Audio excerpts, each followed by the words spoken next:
Mis hermanos, buen día. Les saludo con mucho afecto y cariño en este domingo 14 de noviembre del año 2021. Llegamos a la mitad de este mes y pues bueno, empezamos la semana 33 de tiempo ordinario. Nos acercamos a la final de esta parte del tiempo ordinario y pues bueno, las lecturas van poniéndose a tono para el tiempo de Adviento que vamos a empezar a vivir próximamente. Hoy la primera lectura está tomada del profeta Daniel, capítulo 12, versículos del 1 al 3. La segunda lectura sigue la carta a los Hebreos, capítulo 10, versículos del 11 al 14 y versículo 18. Y en el Evangelio de Marcos, capítulo 13, del 24 al 32. Entremos en materia. El tema de hoy no es fácil de explicar porque tiene simbolismos un poquito difíciles, sobre todo recordar que no debemos de entender literalmente, sobre todo este género que hoy marcan la lectura. La primera lectura y el Evangelio tienen lo que se le llama el género literario apocalíptico. ¿Qué piensas, mi hermano, mi hermana? ¿Qué piensas tú cuando yo te hablo del apocalipsis? La palabra apocalipsis, ¿qué te hace pensar? ¿Qué llega a tu mente cuando escuchas ese término apocalipsis? Pues las películas, Hollywood, todo nos ha llevado a entender o a que las imágenes que se vengan a la mente son el fin del mundo, catástrofes, miedo. Las profecías milenarias, yo recuerdo en el año 1999, pues había mucho temor y mucha angustia por la llegada del año 2000, que siempre que hay, lo mismo debe haber sucedido la llegada del año 1000 y lo mismo quizá irá a suceder cuando lleguen al año 3000. Siempre es el temor por las profecías milenarias, que es cuando supuestamente se acerca más el fin del tiempo. En el 2012, recordemos las profecías de los mayas, que hasta película hay, ¿verdad?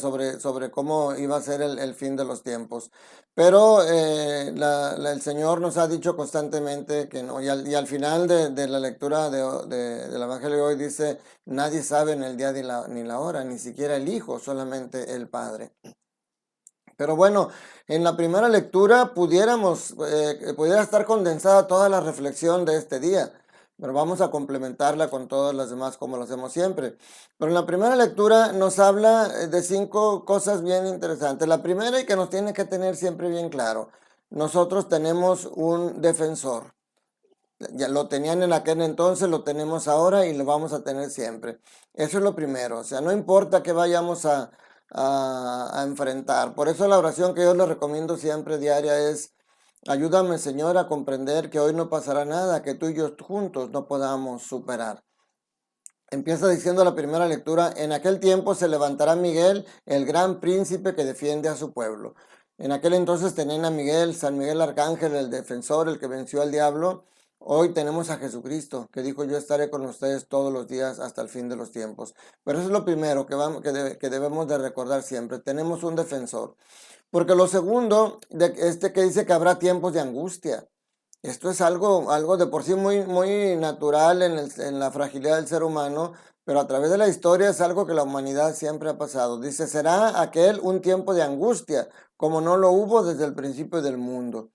O sea, nos está diciendo que en el final de los tiempos habrá un periodo de angustia, pero luego dice, entonces se salvará tu pueblo, todos aquellos que están escritos en el libro. O sea, el tercer punto es que llegará la salvación. Después de la angustia, como dice, no hay mal que dure 100 años ni cuerpo que los aguante. Después de la angustia, de la gran tribulación, como vamos a ver, dice, viene la salvación. El cuarto punto, que esa salvación no es para todos, es la salvación para los elegidos. Por eso en la consagración, si se acuerdan antes en la misa, en el momento de la consagración decía, toman y coman, este es mi cuerpo, toman y beban, este es mi sangre. Dice que será derramada por ustedes y por todos los hombres, decíamos antes, y hoy se dice derramada por ustedes y por muchos para el perdón de los pecados. O sea, esta salvación lamentablemente no es para todos. Ahorita veremos en el Evangelio. Y el último punto a meditar, el quinto, es que habla también de los muertos, que incluso las personas que cuando llegue ese momento del final de los tiempos ya hayamos fallecido o estemos vivos, todos vamos a tener que presentarnos ante el juicio en el cual tendremos dos destinos, o la vida eterna junto a Dios o el castigo eterno en el infierno. Dice aquí, muchos de los que duermen en el polvo, o sea, aquí se está refiriendo a las personas que ya hayan fallecido, despertarán, unos para la vida eterna y otros para el eterno castigo.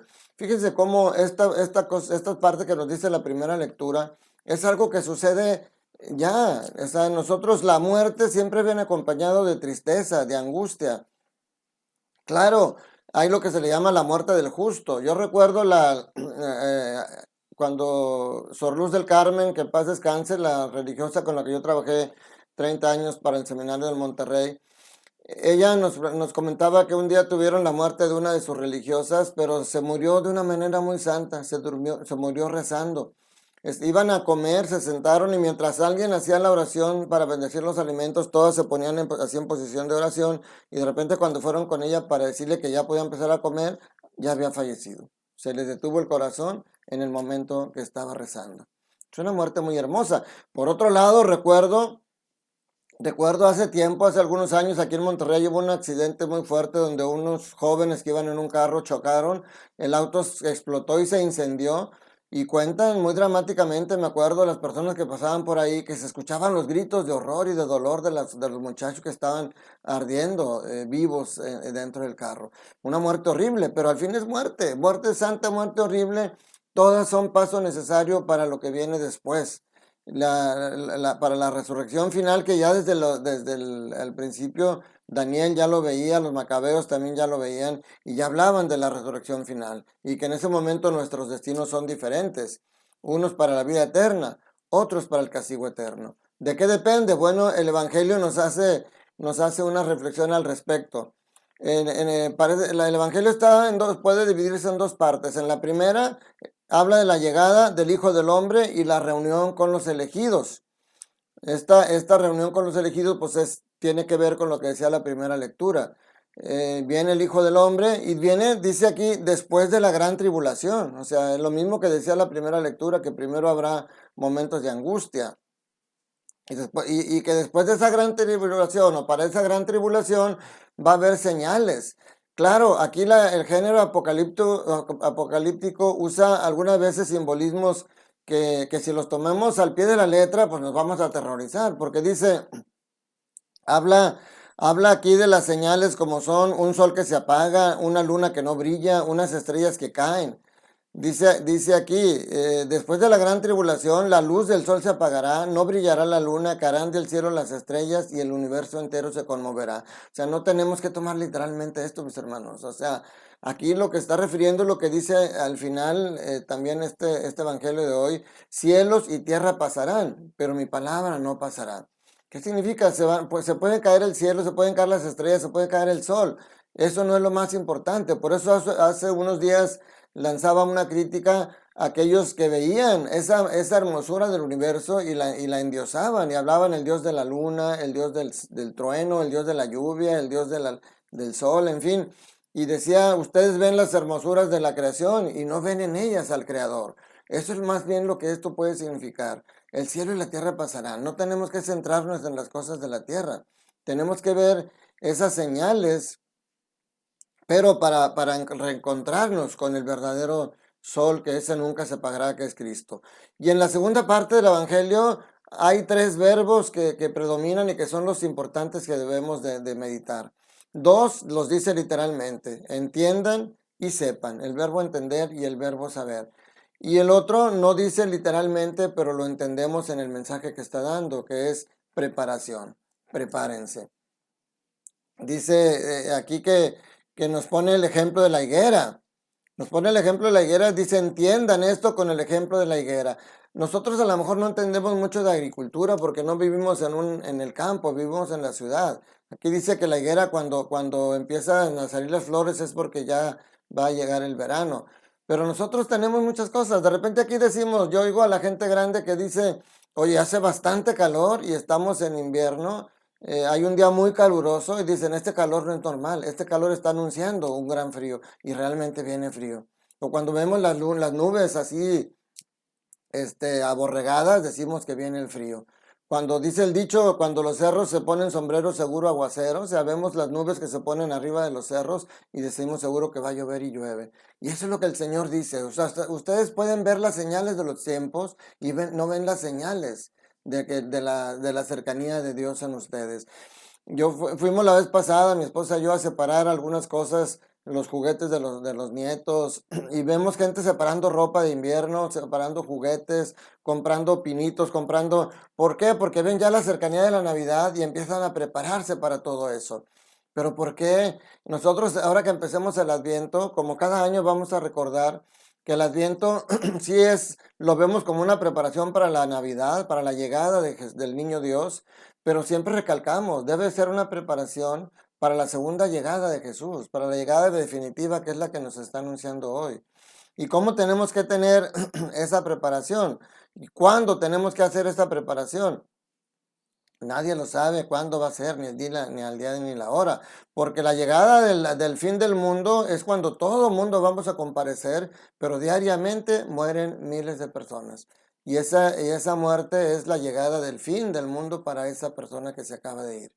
Y nosotros, hay señales tan claras, la misma pandemia o es una señal. A veces oímos de terremotos, de ciclones, no sé, de tsunamis, y decimos, es que la Biblia habla de esas señales, pero Cristo lo dice, son señales para que se preparen, no de que ya está el fin del mundo inminente. Acuérdense que el tiempo de Dios y el tiempo del hombre es diferente. La misma pandemia es una señal de que nosotros no somos eternos, de que somos frágiles y de que en cualquier momento nuestra vida se puede apagar. Y entonces tenemos que estar preparados. Esta preparación, la segunda lectura, la carta a los Hebreos, nos ha ayudado durante estos días y hoy lo vuelve a recalcar porque vuelve a hablar del único sacrificio de Cristo.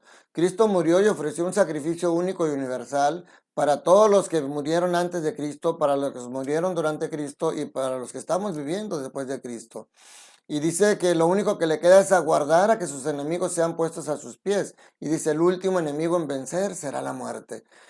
Entonces, la muerte que nosotros enfrentamos aquí y que un día la vamos a enfrentar y que entonces al llegar a ese último enemigo que dice la primera carta a los Corintios que será vencido, que es la muerte, pasaremos a la vida eterna, unos para la vida eterna ante Dios y otra para la vida eterna en el infierno, porque al final de cuentas fuimos creados todos para vivir eternamente, unos junto al Señor y otros pues en donde será el castigo eterno. ¿Y cuál es la diferencia? ¿Cómo vamos a saber a dónde vamos a parar? Pues bueno, dice aquí el libro de la actualidad litúrgica que nos ayuda a preparar las homilías, dice, en la vida de hoy estamos construyendo el futuro que nos espera. No, y no tiene que ser dramático. El libro del Apocalipsis y estos términos, este mensaje de hoy, no es para asustar, es un mensaje esperanzador. Estar preparados es empezar a vivir aquí el reino de los cielos. Repito lo que he dicho en estos días también y lo he dicho muchas veces. El estilo de vida que se vive en el cielo, nosotros lo podemos prefigurar aquí en la tierra. Si yo vivo en el amor, si yo vivo en la comprensión, si yo vivo en la tolerancia, si yo vivo en la hermandad, o sea, si yo vivo como si ya estuviera en el cielo, pues cuando me toque morir simplemente va a ser una transición a donde voy a vivir ahora sí a plenitud todo eso, porque aquí yo no puedo vivir el amor a plenitud porque soy débil, soy frágil, porque a veces me enojo, porque a veces me molesto con alguien, porque a veces puedo empezar a sentir rencor con alguien y tengo que empezar a arrepentirme. Porque aquí hay momentos de tristeza, porque aquí hay momentos de dolor. O sea, no podemos vivir la magnitud del cielo aquí en la tierra, pero sí podemos prefigurarla. Para que cuando llegue el momento del cambio, entonces esa muerte, que es lo que nosotros predicamos en las exequias, es esa esperanza de la resurrección, esa esperanza del perdón de Cristo que ya no lo ganó y que podemos llegar o directamente al reino de los cielos o a través a través del purgatorio, pero que al final sabremos que nuestro destino final es el cielo. Y entonces todo lo que empezamos a prefigurar aquí, lo vamos a vivir a plenitud allá. Pero si yo aquí vivo en el odio, si yo vivo en el rencor, si yo vivo amargado y amargándole la vida a los demás, si yo vivo haciendo un infierno a todos los que viven alrededor de mí, pues estoy preparando para que cuando llegue mi momento final, voy a seguir viviendo eso, pero peor, porque por eso dice Mateo, donde el llanto y dolor es donde va a prevalecer, aquellos que sean puestos a la izquierda al fuego eterno. Entonces, mi hermano, el mensaje de hoy está claro. Hay que estar preparados. Prepárate sanando tus heridas. Prepárate quitando el rencor que hay en tu corazón. Prepárate quitando la amargura. O sea, si tú eres una persona que vive amargada, no te flageles. Tú no eres culpable de eso. Son las heridas del pasado que te dejaron, pero tienes que sanarlas.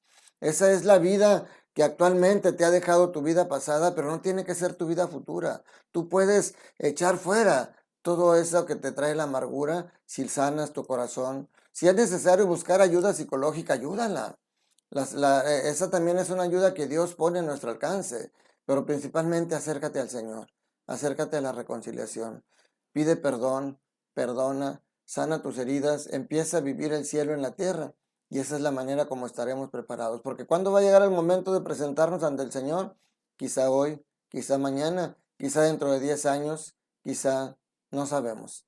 Entonces cada día es una nueva oportunidad para preparar tu corazón para la llegada de Jesús, no solamente esta Navidad, sino para esa segunda llegada, donde Jesús quiere llevarte a su lado, al lado derecho y a tu reino en el cielo, pero tenemos que darle argumentos, tenemos que darle armas. La misericordia de Dios es muy grande, pero la justicia del Señor también debe prevalecer. Que la bendición de Dios Todopoderoso, Padre, Hijo y Espíritu Santo, descienda sobre ustedes y sus familias y permanezca para siempre. Un fuerte abrazo, cuídate mucho, que estés bien y te deseo todo bien en el Señor. Y recuerda, Dios te ama y Dios quiere que seas feliz.